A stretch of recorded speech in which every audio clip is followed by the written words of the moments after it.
এই পাকিস্তানি মেয়েটি বর্ডারের ধারে ছাগল চড়াচ্ছিল। হঠাৎ করে তার ওড়নাটা উড়ে গিয়ে ভারতে এসে পড়ে। একজন ভারতীয় সেনা সেটি ধরে ফেলে। তখন মেয়েটি এসে তার ওড়নাটি ফেরত চাইলে সে ওড়নাটি ফিরিয়ে দেন। তখন দুজনের চোখে চোখ পড়তেই তাদের মনে এক আলাদা অনুভূতি সৃষ্টি হয়। সেখান থেকেই শুরু হয় তাদের এক অদ্ভুত ও নিষিদ্ধ প্রেমের গল্প।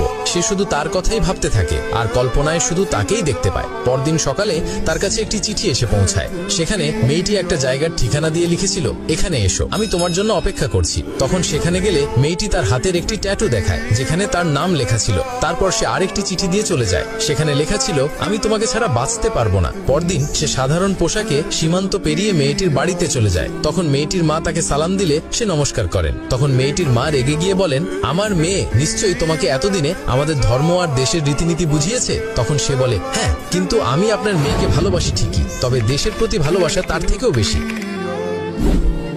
सब क्या देखना पड़ रहा है। अच्छा है मैं अंधा हूँ।